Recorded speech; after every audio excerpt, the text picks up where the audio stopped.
Jacques Bigan, bonjour. Vous êtes président du groupe GERCOP qui propose depuis 35 ans de nombreux logiciels immobiliers et rassemble 9 filiales. Comment votre groupe a-t-il résisté à la crise sur le marché de l'immobilier ? Alors, notre groupe a résisté à la crise de façon différente parce qu'il n'y a pas une crise de l'immobilier, mais il y en a plusieurs. Nous intervenons sur 3 secteurs principaux, qui est l'administration de biens avec la gestion locative, le syndic de copropriété et la transaction. Nous avons résisté parce que notre groupe est structuré au niveau de GERCOP avec 18% de nos clients qui sont des agents immobiliers et au niveau du groupe, 25% qui sont agents immobiliers et les premières victimes de la crise de l'immobilier ont été les agents immobiliers, ce qui fait que nous avons une clientèle qui est très stable parce que très fondée sur les administrateurs de biens.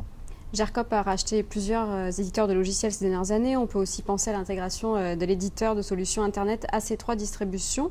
Un regroupement autour d'un même nom est-il prévu ?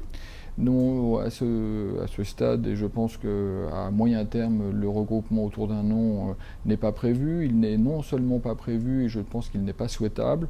GERCOP s'est construit depuis plus de 10 ans maintenant sur le regroupement de différents éditeurs qui étaient historiquement implantés sur la base non pas d'intégration et de fusion, mais d'alliance. Ces éditeurs, qu'ils soient Crypto, Imosoft, Logic, AC3, GLI, étaient des éditeurs qui sont créés il y a 35 ans, 25 ans, 20 ans, 10 ans pour AC3, mais se sont créés avec des vraies spécificités, des vraies identités de marque. Et nous souhaitons conserver ces identités de marque pour développer le groupe au sein d'une alliance qui est l'alliance du groupe. Dans quel pays êtes-vous présent ? Nous sommes présents évidemment en France, nous sommes très bien implantés au Luxembourg, nous démarrons une implantation en Belgique, nous sommes présents hors métropole dans un certain nombre de territoires d'outre-mer, de départements bien sûr et de territoires. Nous sommes très bien implantés en Nouvelle-Calédonie, nous avons une première implantation depuis maintenant 3 ans en Amérique du Nord, à Montréal, pour développer des solutions de copropriété. Est-ce que cette internationalisation du groupe, vous souhaitez continuer à la développer ? Oui, l'internationalisation du groupe, nous souhaitons la développer et continuer à la développer. Et nous commençons maintenant à nous implanter en Afrique subsaharienne, qui, vu de France, paraît éloigné, est un marché extrêmement prometteur.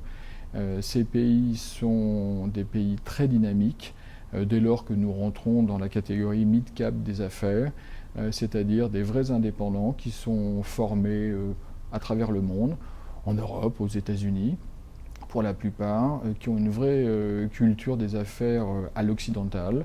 Et je crois que nous sommes assez bien placés pour leur apporter le service que nous apportons au bout du monde, c'est-à-dire en Nouvelle-Calédonie. Quelles sont les tendances marquantes du marché de l'immobilier selon vous ?